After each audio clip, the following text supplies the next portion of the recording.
Les attentats commis le 11 septembre 2001 par Al-Qaïda frappent les lieux emblématiques de la puissance américaine, les deux tours du World Trade Center, le Pentagone ou encore Washington. Un traumatisme pour les États-Unis qui va provoquer un changement de stratégie brutal. Les États-Unis se considèrent en guerre contre le terrorisme. La sécurité nationale devient primordiale. Sous la présidence de George W. Bush, les États-Unis adoptent une politique unilatéraliste. C'est l'attitude d'un État qui agit seul, sans chercher à obtenir l'approbation des organisations internationales. George W. Bush définit l'axe du mal. Ce sont les pays hostiles aux intérêts américains. On y inclut l'Iran, l'Irak ou encore la Corée du Nord. Les États-Unis s'engagent dans deux guerres au Moyen-Orient. Dès 2001 en Afghanistan, contre le terrorisme avec l'aval de l'ONU et de l'OTAN, et en 2003 en Irak, sans l'accord de l'ONU et de certains alliés comme la France ou encore l'Allemagne. Ces deux guerres sont des échecs. Le terrorisme islamiste est toujours d'actualité aujourd'hui et les États-Unis se sont embourbés dans ces deux guerres.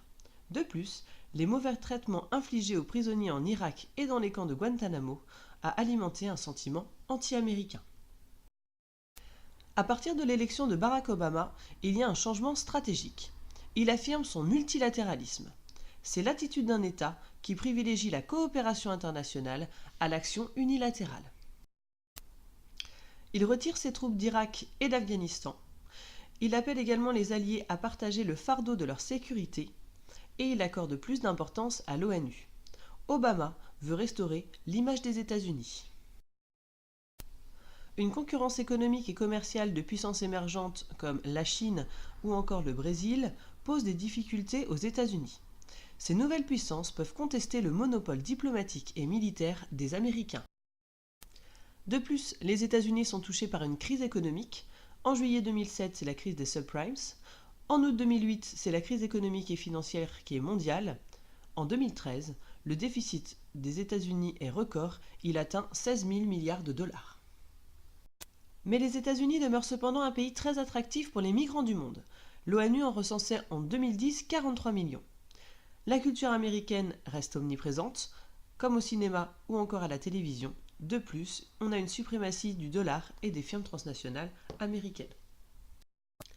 Pour conclure, durant la guerre froide, les États-Unis dirigent le bloc occidental face au bloc communiste.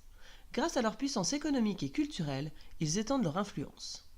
Suite à l'effondrement de l'URSS en 1991, ils apparaissent comme la seule superpuissance, voire hyperpuissance. Depuis le début du XXIe siècle, l'émergence de nouveaux concurrents asiatiques et les attentats terroristes du 11 septembre 2001 témoignent d'une certaine fragilité.